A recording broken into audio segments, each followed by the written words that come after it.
The Silent Sentinel. Admiral Isabella Rodriguez stood at the observation deck of Luna Base Alpha, her weathered hands clasped behind her back as she gazed at the massive shape taking form in the construction dock. The Hyperion wasn't just a warship, it was humanity's greatest achievement in military engineering, and quite possibly their only hope for survival in a universe they now knew was far from empty. "Admiral, the quantum shift drive is showing green across all parameters," reported Commander James Patel through the comm system. His voice carried the exhaustion of someone who hadn't slept in days, but underneath lay an unmistakable note of pride. "Acknowledged, Commander. Prepare for final systems check." Rodriguez's dark eyes never left the vessel's sleek form. Unlike traditional spacecraft designs, the Hyperion's hull seemed to ripple and shift, its surface composed of millions of adaptive nanoplates that could reconfigure themselves in microseconds. The project had begun 5 years ago, when the Hubble 9 telescope captured the first definitive evidence of alien civilizations, a massive battle between two unknown fleets at the edge of the Andromeda Galaxy. The images had been classified immediately, but they changed everything. Earth's governments, for once united by common cause, poured resources into Project Sentinel. Deep beneath the Mariana Trench, Dr. Nikolai Volkov had made the breakthrough that would change everything: quantum-shifted metal alloys that could absorb and redirect energy at the subatomic level. In the depths of the Arctic, Professor Jun Yamamoto perfected the geometric computing arrays that would give the ship its unprecedented processing power. And here, on the dark side of the moon, thousands of engineers and scientists worked in absolute secrecy to bring it all together. "Admiral, we're detecting unusual gravitational fluctuations from the Kuiper Belt," Lieutenant Samira Hassan's voice cut through Rodriguez's thoughts. "The pattern matches our theoretical models of faster-than-light travel." Rodriguez felt her pulse quicken, but her voice remained steady. "How many signatures?" "Multiple contacts, ma'am. Initial estimates suggest over 300 vessels." The Admiral allowed herself a grim smile. They had expected this day would come, but not quite so soon. The Hyperion was ready for its first trial run, but they had hoped for more time to train the crew, to run more simulations. Now it seemed the universe had other plans. "Send the alert to all Sentinel stations. Initiate Protocol Omega." Rodriguez turned to face the small team on the observation deck. "Ladies and gentlemen, it seems we're about to test our theories in real combat conditions." The next 12 hours were a blur of activity. The Hyperion's crew of 200, hand-picked from every space program on Earth, boarded the vessel while maintenance crews performed final checks. The ship's quantum core hummed to life, its revolutionary power plant channeling energy in ways that would have seemed impossible just a few years ago. Rodriguez walked through the ship's corridors, noting how the internal geometry seemed to shift and adjust with each step. The adaptive architecture wasn't just for show, it allowed the vessel to redistribute mass and energy instantly, making it virtually indestructible according to their simulations. In the command center, holographic displays showed the approaching alien fleet. Their ships were angular, aggressive in design, bristling with what appeared to be weapon systems far beyond current human technology. Or at least, what the aliens thought was current human technology. "All stations report ready, Admiral," Commander Patel announced as Rodriguez took her place in the command chair. The bridge crew worked with quiet efficiency, their years of training evident in every movement. "Very well." Rodriguez activated the ship-wide comm. "This is the Admiral. For years, we've prepared for this moment.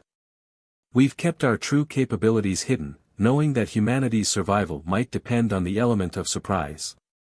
Today, we face our first test. Remember your training, trust in each other, and trust in this ship. We carry with us the hopes of every man, woman, and child on Earth."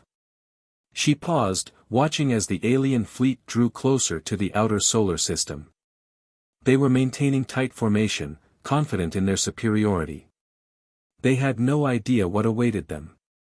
"Engage quantum shift drive. Take us into position behind Luna. Let's show our visitors that humanity is not as defenseless as they might think. The Hyperion's engines came alive, and for the first time in human history, a vessel of Earth moved through space in ways that defied conventional physics.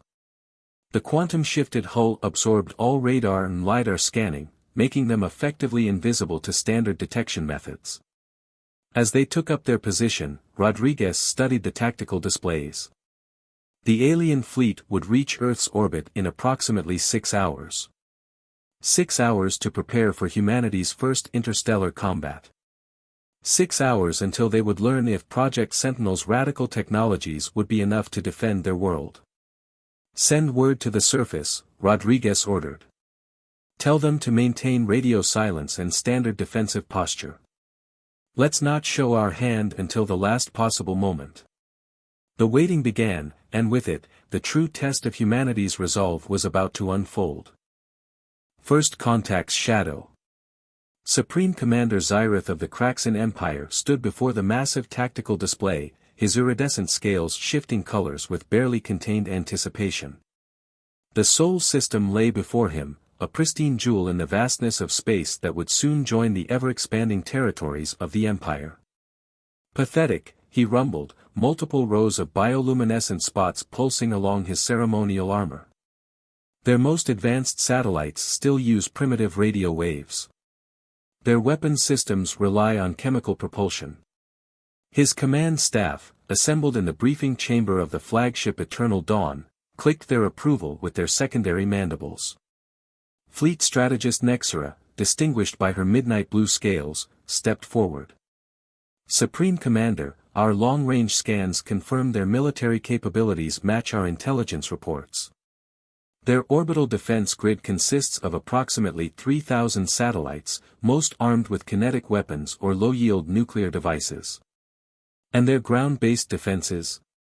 Xyratha's primary eyes narrowed while his secondary set continued monitoring the tactical displays. Equally primitive, Supreme Commander. Their most powerful weapons are thermonuclear devices launched from submarines or ground-based silos.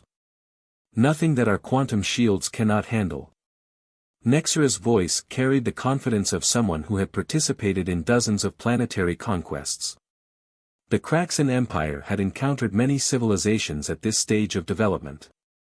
Some fought back with admirable but ultimately futile courage. Others surrendered immediately, accepting their place in the greater galactic order. The humans, based on their intercepted communications, seemed to lean toward the former category.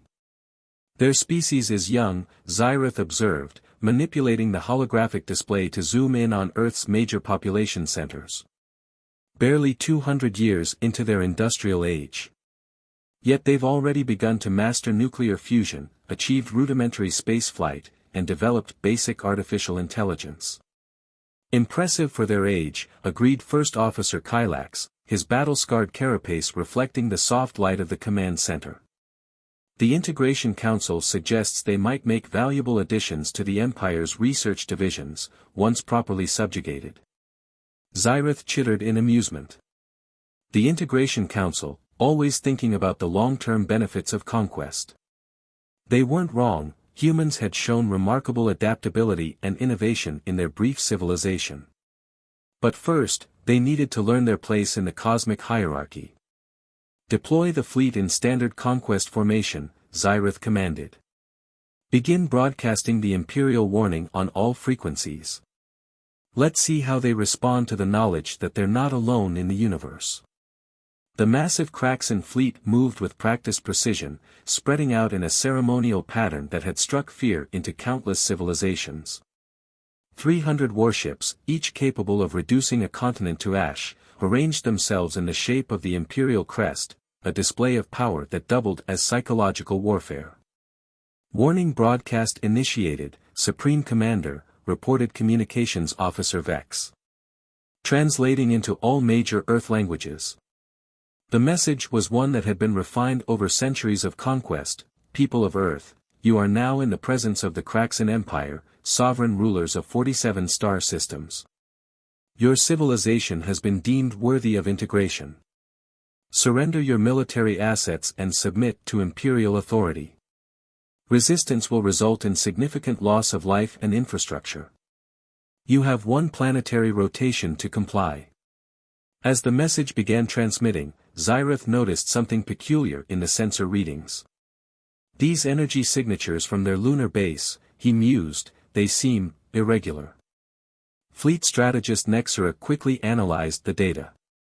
Environmental systems and basic power generation, Supreme Commander. Consistent with their technological level. Though. She paused, her scales shifting to a thoughtful purple, there are some anomalies in the gravitational readings. Explain. Minor fluctuations in the local spacetime fabric. Probably natural phenomena or errors in our long-range sensors. Nothing that would indicate any threat to the fleet. Xyrath considered this information. In his centuries of service, he had learned to trust his instincts. Something about this system felt different. But what could a pre-FTL civilization possibly hide from the Empire's advanced scanning technology? Launch probe drones, he ordered. Full spectrum analysis of their lunar facilities and orbital installations. And begin charging the main weapon arrays. I want to be ready to deliver an appropriately impressive demonstration of power once their deadline expires. The massive ships hung in space like artificial stars, their weapon systems humming to life. Thousands of probe drones deployed, their sophisticated sensors probing every corner of Earth's near-space environment. The humans would have approximately 6 hours until their deadline expired. 6 hours to accept the inevitable. Supreme Commander, First Officer Kylax interrupted his contemplation, were detecting unusual patterns in their global communications. Elaborate. Their military channels have gone almost completely silent. Civilian networks are operating normally, but their armed forces are maintaining unprecedented communications discipline. Xyratha's scales shifted to a deep crimson, a sign of growing unease. A primitive civilization should be panicking, their military channels should be chaos with attempted coordinations and desperate plans. This silence was unexpected. Perhaps, he mused, these humans are more interesting than our initial assessment suggested. Increase scanner sensitivity. I want to know everything about their defensive capabilities, no matter how insignificant it might seem. As the Kraxan fleet maintained its position, none of them noticed the subtle distortions in space near the dark side of Earth's moon, distortions that would soon change the course of galactic history. Defenders of Sol.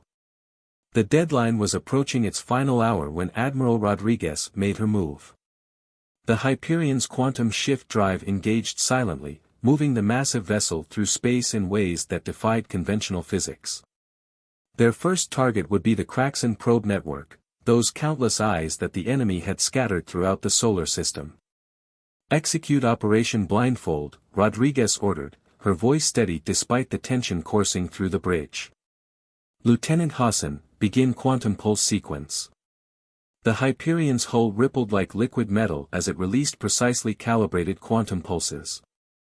Each pulse propagated through space at faster-than-light speeds, causing the Kraxan probes to quietly malfunction one by one. To the alien fleet, it would appear as though their probe network was experiencing random technical failures, nothing that would raise immediate alarm. On the eternal dawn, Supreme Commander Xyrath was growing increasingly agitated. 60% of our probe network has gone dark, he snarled, his scales now a deep violet of frustration. Explain this, Fleet Strategist Nexera. The cause remains unclear, Supreme Commander, Nexera replied, her own bioluminescent patterns pulsing with concern. Our diagnostics suggest environmental interference, but the pattern of failures is unusual. Unusual how? Before she could answer, alarms blared across the command center. First Officer Kylax's voice cut through the chaos, massive energy spike detected. Something is emerging from behind their moon. The Hyperion revealed itself, its adaptive nanoplate hull drinking in starlight rather than reflecting it. The vessel's size alone was shocking, nearly twice the length of the Kraxan flagship. But it was the ship's impossible movement that truly caught the alien commander's attention. It seemed to bend space around itself, moving with a grace that shouldn't be possible for a vessel of its size. Impossible, Xyrath breathed, all four eyes fixed on the tactical display. They're pre-FTL. They can't have this technology. Admiral Rodriguez's voice broadcasted across all frequencies, translated perfectly into the Kraxan language. This is Admiral Isabella Rodriguez of the Earth Defense Force vessel Hyperion. Your presence in the Sol system is unauthorized. You have 5 minutes to begin retreat procedures. The Kraxan commander's scales flushed with rage. One ship. They dare to threaten the might of the Empire with a single vessel. He slammed his armored fist against his command console. All ships, full power to forward weapons. Show these primitives the consequence of their arrogance. 300 Kraxan warships opened fire simultaneously. Quantum-tipped missiles, plasma lances, and graviton beams, enough firepower to crack a small moon, converged on the Hyperion's position. The human bridge crew watched calmly as the barrage approached. Adaptive defense grid online, Commander Patel reported. Quantum absorption fields at maximum capacity. The space around the Hyperion seemed to twist as the alien weapon struck. Instead of explosions, there was only a strange rippling effect across the ship's hull. The geometric patterns flowing across its surface began to pulse with increasing intensity. Energy absorption complete, Lieutenant Hassan announced. All systems showing green. We've captured 97% of their initial barrage. On the eternal dawn, stunned silence fell over the command center. Scan that vessel. Xyrath roared. I want to know how they survived. But before their scanners could provide any answers, the Hyperion counterattacked. The energy it had absorbed was redirected through its quantum matrix, emerging as a precisely calculated series of gravitational pulses.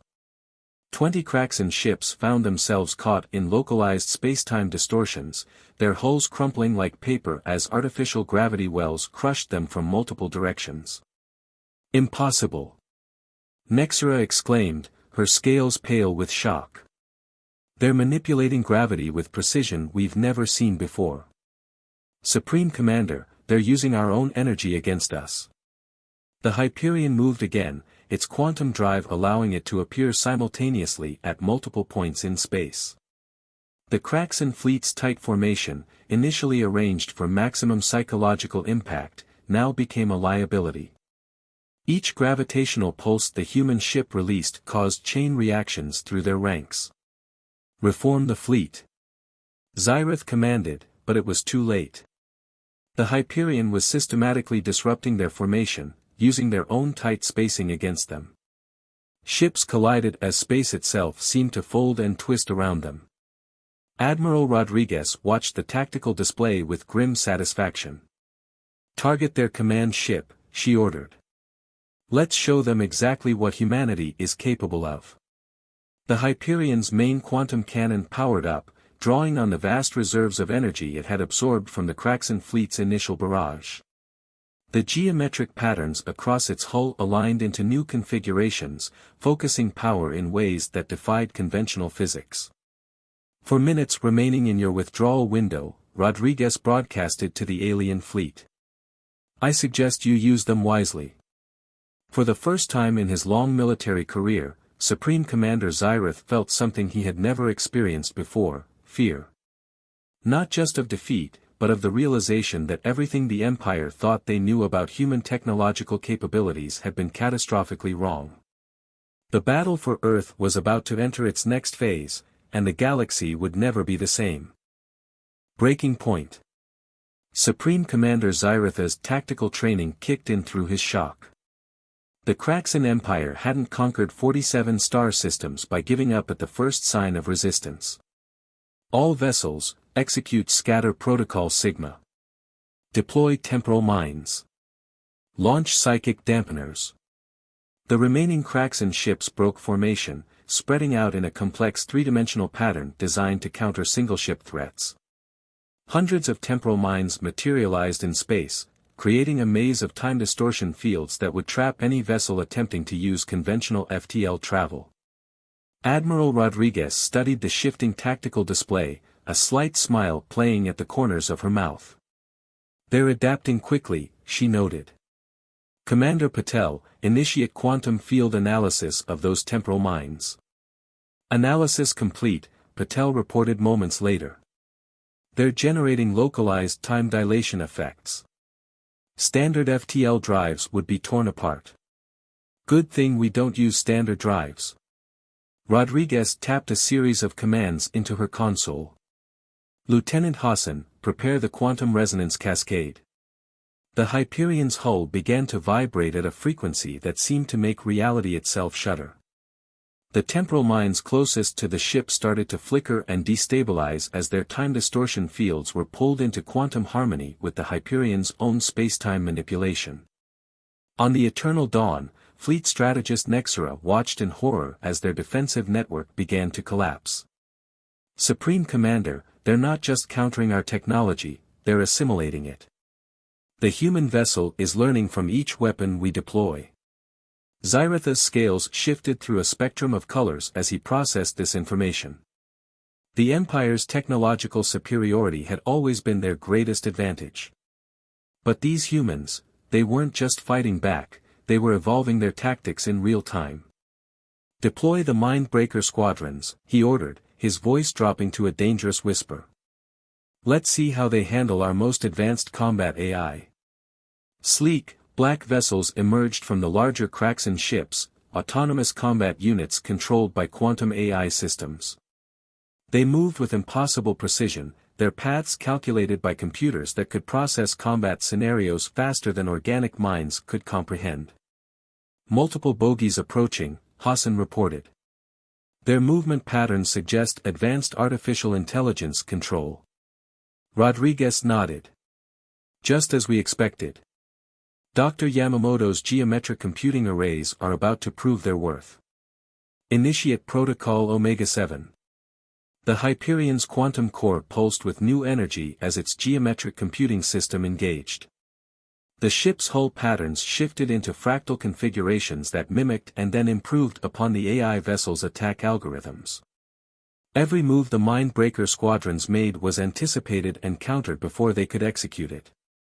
"Impossible!" First Officer Kylax exclaimed.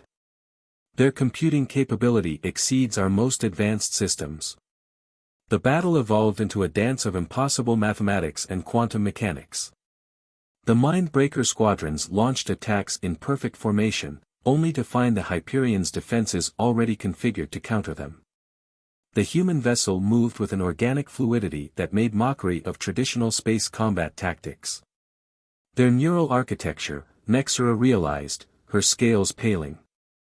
"It's not just computational, they've developed something new. Something we've never seen before." Rodriguez watched as the Hyperion systems automatically adapted to and countered each new Kraxan weapon and tactic. The geometric computing arrays weren't just processing data, they were rewriting the rules of engagement with each passing second. "Final warning," she broadcast to the Kraxan fleet. "Your temporal mines have failed. Your AI squadrons are ineffective. You have 60 seconds to begin retreat procedures." Zyrath felt the command staff's eyes on him. In all his centuries of service, he had never ordered a retreat. The Empire's doctrine didn't even have protocols for withdrawal, they had never needed them. "Supreme Commander," Nexera spoke softly, her scales now a deep blue of concern. "The human vessel's power readings are still increasing. They haven't even shown us their full capabilities yet." The tactical display told the story clearly. Already, 47 Kraxan ships had been destroyed or disabled. The temporal mine network was collapsing, and the Mindbreaker squadrons were being systematically neutralized. And still, the Hyperion's energy signatures continued to climb. "The Empire," Zyrath began, his voice heavy with the weight of history, "has never encountered a species like this. We thought we were dealing with primitives, but they've been watching, waiting, preparing. This isn't just about superior technology, they've outthought us at every turn. Rodriguez's voice came through again, calm and implacable. 30 seconds. The command center of the Eternal Dawn fell silent as Xyrath faced the most difficult decision of his career. The Empire's reputation for invincibility was about to be shattered, but there was something more important at stake: survival itself. All vessels, he finally commanded, his scales shifting to the deep green of resignation, prepare for emergency temporal jump. We're leaving this system. As the Kraxan fleet began their withdrawal procedures, Admiral Rodriguez allowed herself a small sigh of relief.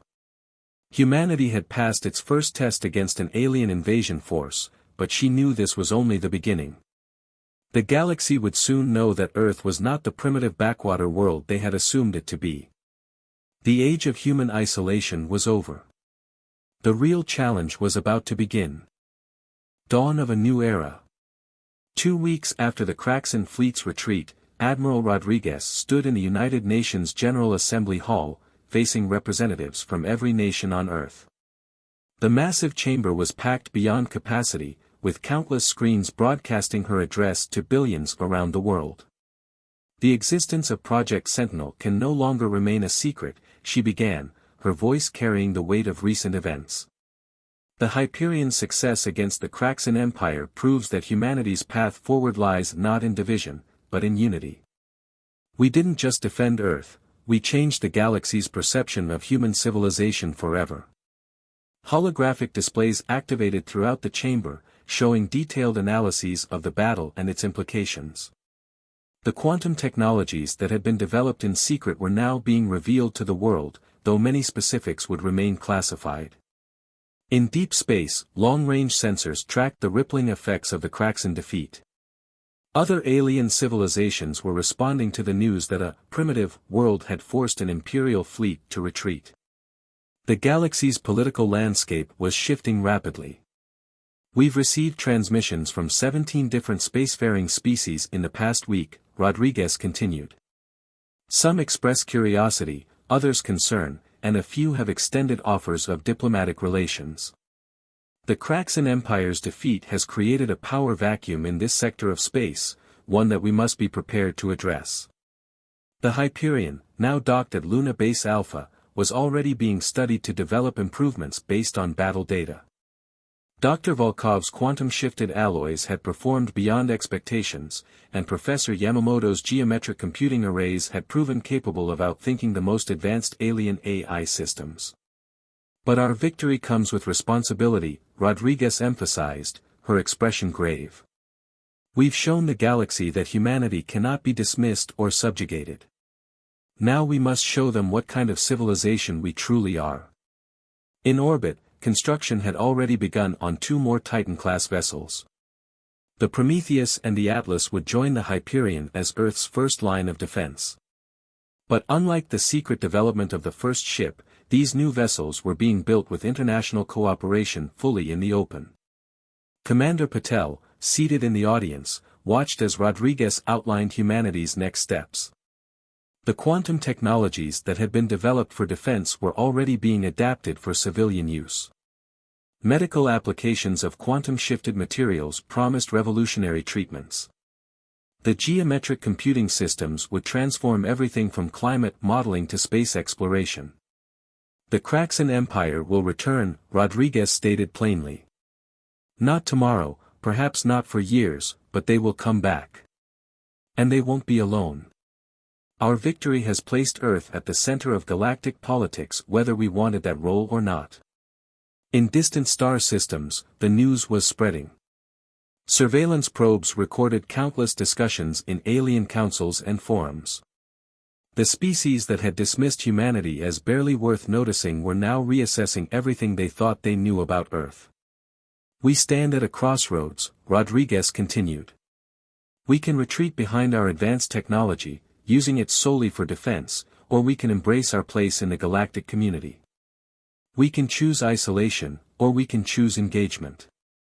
The quantum communications array at Luna Base Alpha was already picking up increased chatter from various sectors of space.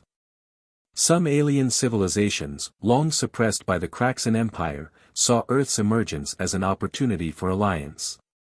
Others viewed the new human capabilities with alarm, fearing what other secrets Earth might be hiding.